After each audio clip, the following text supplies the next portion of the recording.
क़यामत की निशानियों में से एक निशानी ये बताई, युस्बिहु रजुलु मुमिनन व युमसी काफिरन व युमसी मुमिनन युस्बिहु काफिरन। एक मुसलमान को तुम देखोगे सुबह फजर की नमाज पढ़ेगा, नमाज पढ़ने के बाद कुरान की तिलावत करेगा, मस्कीनों को गरीबों को खाना खिलाएगा, सुबह सवेरे उठेगा तो वो मोमिन होगा, लेकिन शाम का सूरज डूबने से पहले पहले वो काफिर हो जाएगा। ये क़यामत की निशानी बताई। एक जमाना ऐसा आ जाएगा कि मुसलमान सुबह हालत ईमान में उठेगा, लेकिन सूरज डूबने से पहले पहले वो काफिर हो जाएगा। आज ये चुनाव का दौर है और देख लीजिए आज चुनाव के इस दौर में ऐसा हो रहा है या नहीं हो रहा है।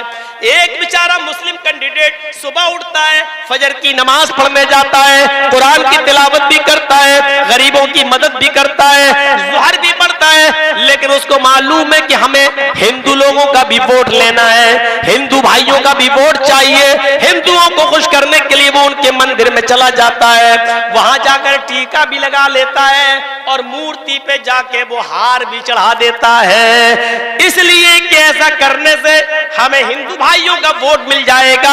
मेरे भाइयों, सुबह वो हालत ईमान में उठा, लेकिन शाम होने से पहले पहले उसने कुफ्र कर लिया है। फरमाया अल्लाह के नबी ने, ये क़यामत की निशानी होगी, एक मुसलमान हालत ईमान में उठेगा, लेकिन शाम होने से पहले पहले वो काफिर हो जाएगा। यबीउ दीनहु बिइरज़िन मिनद दुनिया, दुनिया के चंद सिक्कों को हासिल करने के लिए वो अपना दीन बेच देगा। दुनिया के चंद टुकड़ों को पाने के लिए वो अपना दीन का सौदा कर देगा। दुनिया के चंद सिक्कों के लिए वो अपने दीन की सौदेबाजी करेगा।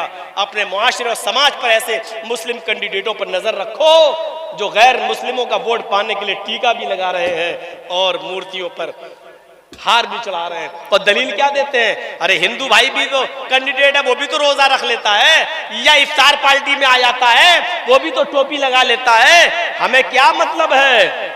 हमें उससे क्या मतलब है वो क्या कर रहा है? लेकिन आपकी शरीयत आपको इजाजत नहीं देती है कि आप मंदिर में जाकर टीका लगाएं। टीका लगाना ये मुशाबिहत है गैर मुस्लिम से, और मन तशब्बह बिक़ौमिन फहुवा मिन्हुम, जो जिस कौम की मुशाबिहत करेगा क़यामत के दिन उसी के साथ उठाया जाएगा। मूर्तियों पर फूल और हार और मालाएं नहीं चढ़ाई जा सकती। अगर आपने मंदिर में किसी मूर्ति पर फूल और मालाएं चढ़ा दी तो माफ कीजिएगा बहुत से लोग दलील दे देंगे, जब आपका नेता मूर्तियों पर फूल और हार माला चढ़ा देता है तो हमने कब्रों पे अगर फूल चढ़ा दिए तो कौन सा जुर्म किया है? हमने यहाँ चादर चढ़ा दी तो कौन सा जुर्म किया है? मेरे भाइयों, किसी भी पत्थर पर फूल और माला नहीं चढ़ाया जा सकता है, उसके सामने हाथ जोड़ के खड़ा नहीं होया जा सकता है। अगर शरीयत ने किसी पत्थर को चूमने की इजाजत दी है तो वो सिर्फ हजरे अस्वद है जो खाने काबा में लगा हुआ है, सिर्फ उस पत्थर को चूमने की इजाजत दी है। अगर आसानी के साथ वहां जा सकते हो और उसको छू सकते हो तो छू लो, और चूम सकते हो तो उसको बोसा दे दो। लेकिन अगर ये आसान ना हो, भीड़ बहुत ज्यादा हो, तो हाथ का इशारा कर लो, बस इतना काफी है और आपको सवाब मिल जाएगा। दिल में नियत करो, अगर भीड़ ना होती तो मैं जरूर चूमता, लेकिन मैं नहीं चूम पाऊंगा क्योंकि भीड़ बहुत ज्यादा है। दाहिना हाथ उठाकर इशारा कर दीजिए और अपना चक्कर लगाना शुरू कर दीजिए। उस पत्थर को ही चूमा जा सकता है और उसका बोसा लिया जा सकता है, उसके अलावा किसी पत्थर को नहीं चूमा जा सकता। लेकिन हजरत उमर फारूक का जब जमाना आया तो उमर फारूक को डर लगने लगा, इस पत्थर को लोग चूमते हैं, ऐसा ना हो कि इस पत्थर को आगे चलकर लोग इसको खुदा बना ले, माबूद बना ले, कहीं इस पत्थर से रोजी रोटी ना मांगने लगे, इस पत्थर से कहीं औलाद ना मांगने लगे, इस पत्थर को बाबरकत पत्थर समझकर बरकत के हुसूल के लिए बैठने न लगे। तो हजरत उमर फारूक ने तवाफ करने से पहले उस पत्थर पे हाथ रख के कहा था, आए पत्थर, अन्नका हजरुन ला तनफउ वला तजुर, आए पत्थर तू सिर्फ एक पत्थर है, आए हजरे अस्वद तू सिर्फ एक पत्थर है, तू किसी को नफा नहीं पहुंचा सकता, तू किसी को नुकसान नहीं पहुंचा सकता, तेरे अंदर नफा देने की और नुकसान पहुंचाने की ताकत नहीं है। मैं तो सिर्फ तुझे इसलिए चूमता हूं क्योंकि मुहम्मदुर रसूलुल्लाह को मैंने चूमते हुए देखा है। अगर मेरे नबी ने तुझे न चूमा होता तो मैं भी तुझे नहीं चूमता। बस आए पत्थर सुन, तेरे अंदर किसी को कुछ देने की और किसी से कुछ छीनने की ताकत नहीं है। तू माबूद नहीं है, तू खुदा नहीं है, तू रब नहीं है। सवाल यह है कि फिर मैं तुझे चूम क्यों रहा हूं? मैं सिर्फ इसलिए चूम रहा हूं क्योंकि मेरे नबी ने तुझे चूमा, इसलिए हम तुझे चूम रहे हैं। तो मेरे प्यारे साथियों, ये कहकर लोगों को बता दिया कि पत्थर पत्थर है, ये रब नहीं है, ये माबूद नहीं है, यहाँ चादर नहीं चढ़ाई जाएगी, यहाँ हाथ जोड़कर खड़ा नहीं हुआ जाएगा। इस पत्थर से किसी किस्म की बरकत की उम्मीद मत रखना। बस एक सुन्नत है उसको चूमना, एक पत्थर छूना और बोसा लेना सुन्नत है। मेरे प्यारे साथियों, ये इस्लाम की शीतल छाया और इस्लाम की साफ और शफाफ तालीम है। इसे हमें और आपको गौर करना चाहिए और लेना चाहिए और सीखना चाहिए। ये मजहब सबका है। आओ, अगर नमाज है तो आपके यहां पर भी है, कलमा है तो आपके यहां पर भी है, अगर ज़कात देने का हुक्म दिया है इस्लाम ने तो आपके यहां पर भी दान व खैरात का है सबूत है। वह दानम दीक्षिता, हाय अर्जुन, ज्यादा से ज्यादा गरीबों मिस्कीनों में दान दिया करो। दान देने से पाप मिटते हैं। अगर हमारे यहाँ रोजा है तो आपके यहाँ पर भी व्रत है। हाँ, एक फर्क जरूर मिलता है, हमारे यहाँ मरने के बाद इंसान दोबारा कुत्ता बिल्ली चूहा नहीं बनता है और आपके यहाँ मरने के बाद आवागमन है। अच्छे कर्म किए होंगे तो फिर से मनुष्य बनाकर पैदा किया जाएगा, लेकिन बुरे कर्म किए होंगे तो अपने अपने कर्मों के मुताबिक इंसान को सजा मिलेगी।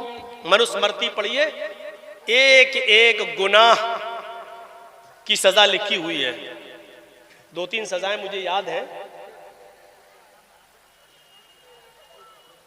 रिश्वत खाओगे तो कुत्ते का जन्म होगा,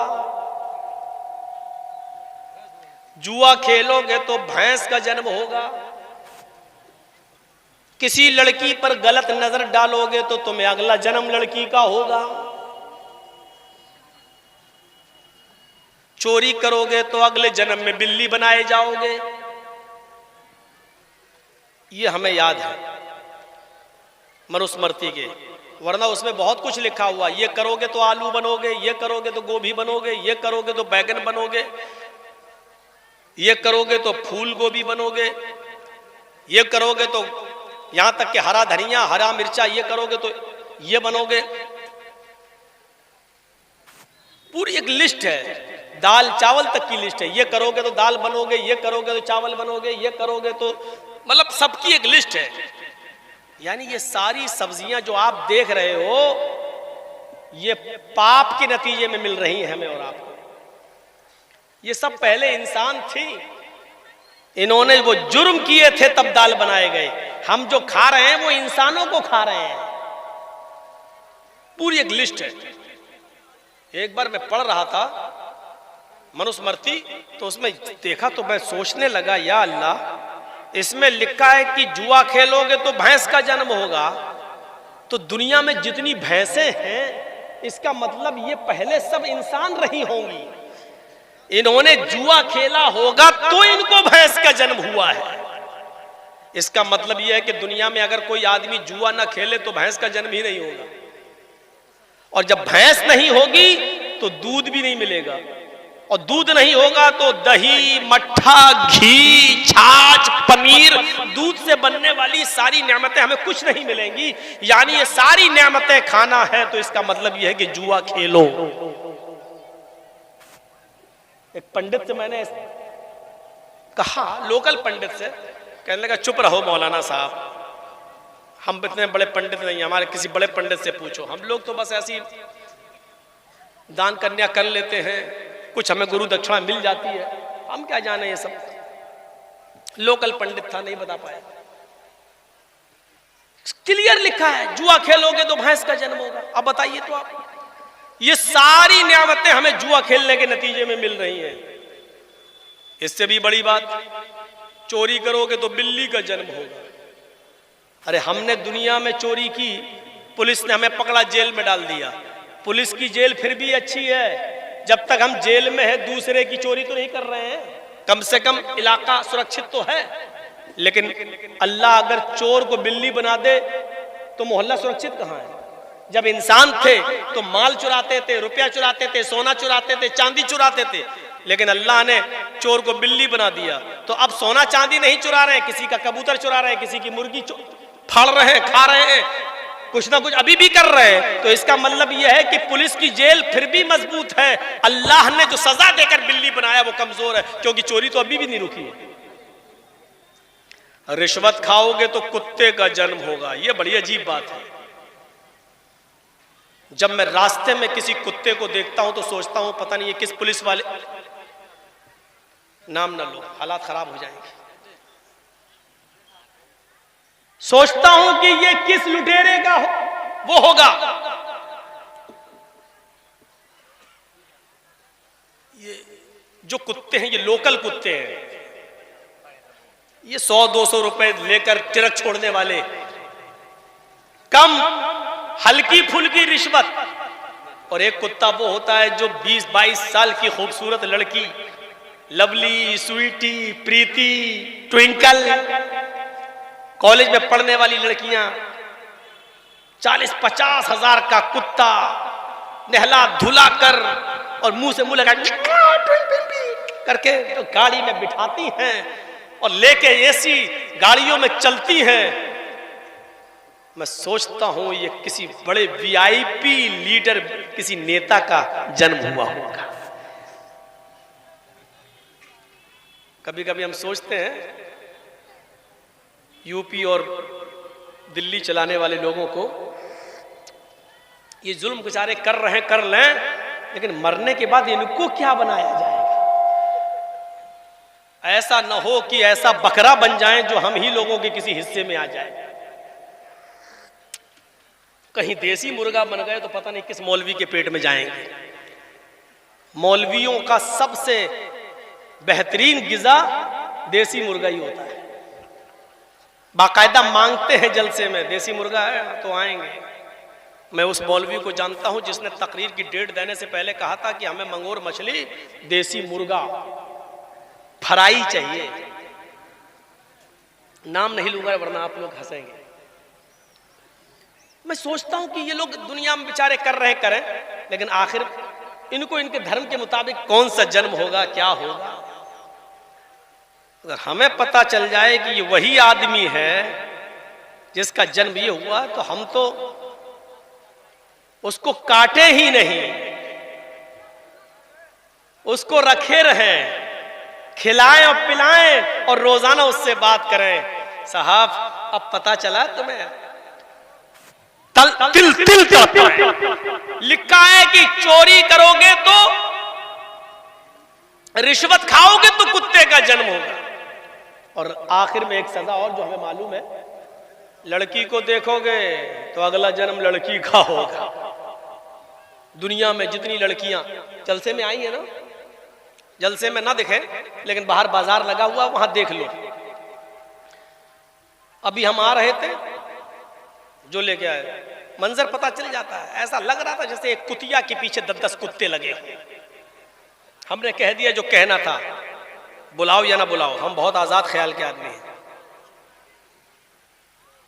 और देखा जब हम यहां बैठे स्टेज पर तो मौलाना साहब को अपनी तकरीर 10-5 मिनट के लिए रोकना पड़ी, लोग भरने लगे। अभी तक मौलाना हमसे पहले जो बोल रहे थे शायद लैला मजनू की कहानी सुना रहे थे, वो कुरान हदीस नहीं थी।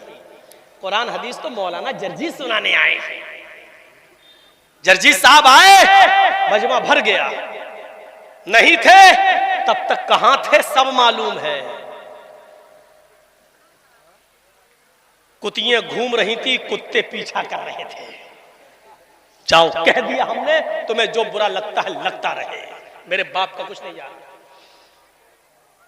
मुझे तो बाल ठाकरे के खिलाफ भी बोला तो मेरे बाप का कुछ नहीं गया। और क्या जाएगा, कोई आसमान से टपकता हुआ कोई फरिश्ता थोड़ी था बाल ठाकरे। उसने हमारे नबी को गाली दी थी, उसने कहा था मोहम्मद अय्याश था, मक्कार था, 11-11 औरतें रखता था। तो हमने कह दिया था जवाब में, 11 बीवी रखने वाला अगर मक्कार और अय्याश था तो कृष्ण जी 16,108 रखे थे, वो क्या थे। उसने फिर तकरीर में कहा था अगर मैं प्रधानमंत्री बन गया तो हरा रंग बंद कर दूंगा।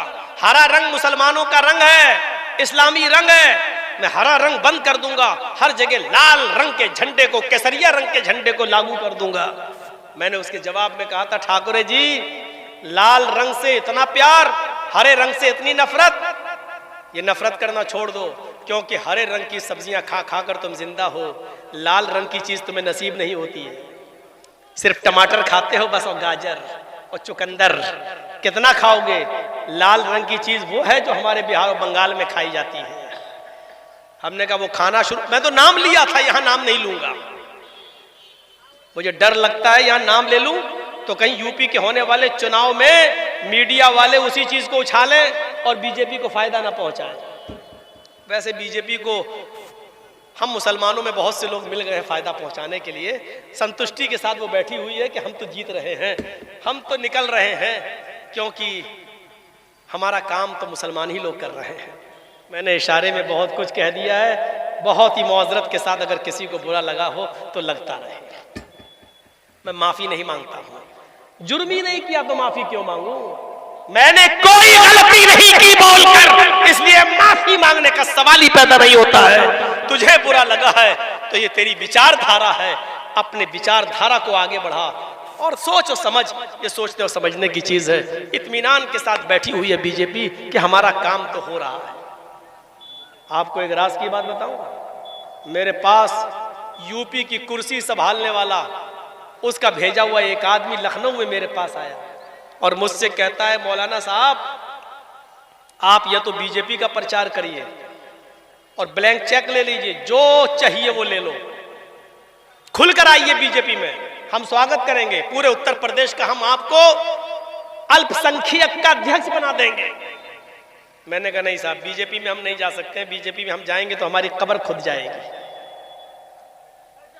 तो कहने लगा तो फिर तुम्हारे एक मुसलमान भाई भी हैं, नाम समझ गए ना, मैं नहीं लूंगा, आपके एक मुसलमान भाई भी हैं, वो लड़ रहे हैं, वो हम लोगों के बड़े विरोध में रहते हैं, फिर आप उस पार्टी का प्रचार कीजिए। मैंने कहा आपको क्यों इंटरेस्ट है उसमें? कहा कि उनके प्रचार से हमें फायदा हो जाए। हमने कहा नहीं, अगर मैं अखिलेश का साथ दे दूं तो? बोले अखिलेश का साथ दोगे या मायावती का या कांग्रेस का, तो जो हाल मौलाना कलीमुद्दीन का किया वही हाल तुम्हारा भी कर देंगे, जेल में ठूस दिए जाओगे। इतना याद रखना, मैं वार्निंग देने आया हूं, धमकी देने आया हूं आपको, या तो हमारा साथ दीजिए और हमारा देने से मुसलमानों में आपकी छवि खराब हो रही है तो उस पार्टी पे चले जाइए और हमारे योगी जी को जितनी गाली दे सकते हो दीजिए, क्योंकि हमें फायदा हो रहा। अगर अखिलेश या मायावती के साथ गए तो जेल में सड़ा देंगे। हमने कहा जुर्म क्या किया मैंने? क्या कहता, जुर्म करता कौन है? जुर्म करता कौन है? आपको कोर्ट में साबित करना है कि हमने जुर्म नहीं किया। यह साबित करने के लिए आपको 10 साल लग जाएंगे। ये धमकी आई है मेरे पास, या तो इसका साथ दो, इसका नहीं दे रहे हो तो उसका साथ दो। खुली किताब है यार, क्यों मुझसे कहलवाते हो? मैं बिहार में नहीं कहना चाहता हूं, बंगाल में ममता दीदी ने पूरी इजाजत दी है, खूब बोलो, मैं देता हूं, जाता हूं, बोलता हूं, नाम भी लेता हूं, इसलिए कि जहां मेरे ऊपर केस होने का खतरा नहीं है वहां लेता हूं, नाम भी लेता हूं। अपने आप को बचाना भी जरूरी है। समझो, पहचानो, गौर करो, ये देखो, इस वक्त कोई तुम्हारा नहीं है, ये सच है, कोई तुम्हारा नहीं, ये सच है। लेकिन ये भी सोच लो कि इस वक्त हमें अपने आप को बड़े नुकसान से बचाना है तो छोटा नुकसान आपको करना पड़ेगा। आप ये सोचो कि छोटा नुकसान ना हो, नहीं, आपके पैर में कैंसर है, डॉक्टर ने कह दिया पैर काटना पड़ेगा, नहीं तो आपकी जान जा रही है। इसलिए बड़ा नुकसान यह है कि मेरी जान चली जाए, बच्चे बेचारे यतीम हो जाएंगे, और छोटा नुकसान यह है कि हमारा पैर कट जाए लेकिन बच्चे तो हमारे सामने रहेंगे। तो बड़े नुकसान से बचने के लिए छोटा नुकसान कर दो, यानी अपना पैर कटा के अपनी जान बचा लो। यही अक्लमंदी है, यही अक्लमंदी है। ये देख लो इस वक्त हमारा बड़ा नुकसान किसमें और छोटा नुकसान किसमें है, ये देखना पड़ेगा तुम्हें। हमारी बीवी को बच्चा हो रहा है, डॉक्टर ने कह दिया कि आपकी बीवी या आपके बच्चे में से मैं किसी एक को बचा सकता हूं। जर्जीस को बच्चा भी प्यारा है, जर्जीस को बीवी भी प्यारी है, लेकिन दोनों में से एक बचेगा। कलेजे पे हाथ रखकर कह दिया बीवी को बचा लो, बीवी रहेगी तो बच्चे तो बाद में और भी आ जाएंगे, अगर बच्चा जा रहा है तो जाने दो। अक्लमंदी यही है, वरना दोनों मारे जा रहे हैं। तो मेरे प्यारे साथियों, बड़े नुकसान से अपने आप को बचाने के लिए छोटा नुकसान करना पड़े तो कर दो। इस्लाम के उसूलों पर आ जाओ, इस्लाम के ज़ाब्तों को पकड़ो। चंदे का ऐलान हो रहा, दो, यही चीजें कामयाबी की दलील है। मैं ऐलान नहीं करूंगा, मैं बैठूंगा नहीं, मैं आपसे रुपया लेने के लिए यहाँ पर बैठकर इंतजार नहीं करूंगा। याद रखो, एक मिसाल देके जा रहा हूं, बिहार वालों खुशनसीब हो, बंगाल वालों खुशनसीब हो कि तुम्हारे यहाँ मदरसों पे कोई पाबंदी नहीं है। सरकारी स्कूलों में तुम पढ़ा रहे हो, मदरसे खुले हैं, बंगाल में खुली इजाजत है। हम यूपी वालों से पूछो, हमारे मदरसे बंद किए जा रहे हैं, मदरसों पे छापे मारे जा रहे हैं, मदरसे के उस्तादों पर नजरें रखी जा रही हैं, सीसीटीवी कैमरे लगाए जा रहे हैं, हमारे यूपी के मदारिस को बंद करने की प्लानिंग हो रही है। याद रखना, अगर ये मदरसे जो आप लोगों के इसी चंदे से चलते हैं, अल्लाह न करे कि यूपी वाला माहौल आपके यहाँ आ जाए, ये मदरसे अगर बंद हो गए तो कोई फिर अली मियां नदवी जैसी शख्सियत पैदा नहीं होगी, फिर कोई एहसान इलाही ज़हीर जैसी शख्सियत पैदा नहीं होगी, कोई इब्ने तैमिया और इब्ने क़य्यिम बनकर नहीं निकलेगा। याद रखना, कोई फिर अबू हनीफा और इमाम शाफी और इमाम मालिक और इमाम अहमद इब्ने हंबल बनकर नहीं निकलेगा। आप चाहते हैं कि दीन बाकी रहे, आप चाहते हैं कि इस्लाम बाकी रहे, तो इन मदरसों की हिफाजत करो, रुपयों से, पैसों से, दौलत से आप दीजिए और इन मदरसों को जिंदा रखिए। मैंने बहुत कुछ कह दिया है, और एक बात बता दूं, अल्लाह की राह में देने से कम नहीं होता है, अल्लाह की कसम नहीं होता है। मिसाल दे दूं, एक कुतिया कितने बच्चे पैदा करती है? 4, 5, 6, कभी कभी 12-12 बच्चे भी पैदा कर देती है कुतिया। लेकिन आप देख लीजिए, एक कुतिया 5, 6, 10 बच्चे पैदा करती है, लेकिन रास्ते में जाइए, कुत्ते और कुतियों की तादाद आपको बहुत कम दिखेगी। क्यों? बस सड़क पे कोई इस ट्रक से मर गया, कोई उस बस से मर गया, कोई इससे मर गया, बहुत कम। एक कुतिया 10-12 बच्चे देती, लेकिन तादाद कुत्तों की बहुत कम है। और एक बकरी को देख लो, 2 ही बच्चे देती है, बहुत कम है जो 3 दे, 1 या 2, 2 या 1। इस साल भारत के 35 करोड़ मुसलमानों में अगर 1 करोड़ भी कुर्बानी हुई और 1 करोड़ जानवरों को ज़िबा कर दिया जाए, अगली साल कुर्बानी का महीना आता है तो आप देख लीजिए कि 1 करोड़ की तादाद फिर से तैयार हो जाती है। क्यों? एक बकरी सिर्फ 2 या 1 बच्चा देती है, लेकिन और रोजाना कितने ज़िबा किए जा रहे हैं और हम लोग उनका गोश्त खा रहे हैं।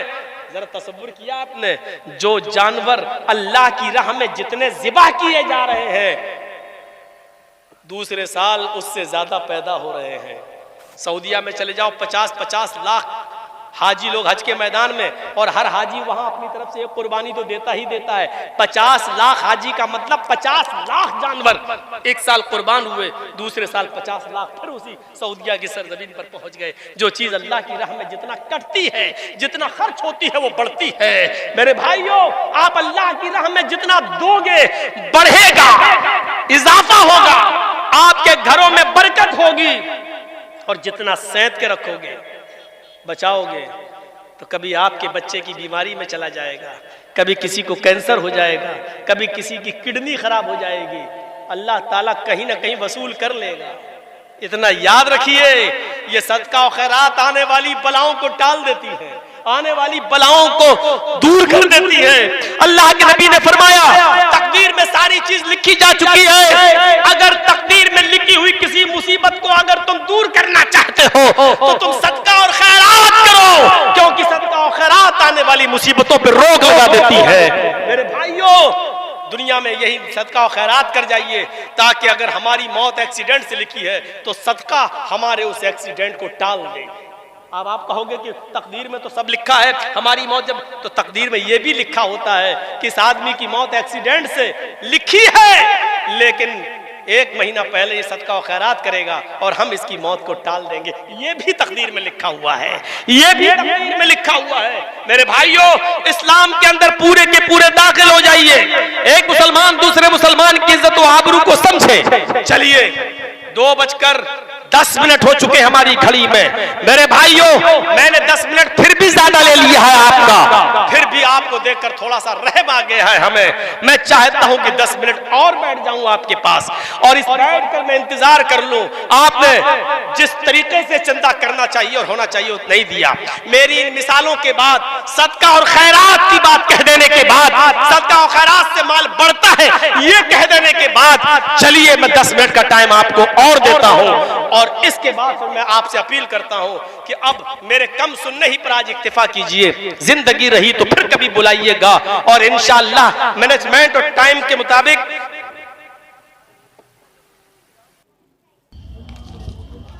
तो मेरे भाइयों, ये चीज आपके सामने मैंने रख दी है और आपसे मैं अपील करता हूं कि 10 मिनट तक जो मैं यहां बैठा हूं, आपसे गुजारिश है कि मेरे हाथ में अगर आप कुछ देना चाहें इस मदरसे के लिए, आज आपकी मोहब्बत का सवाल, मुझे देखना है कि आप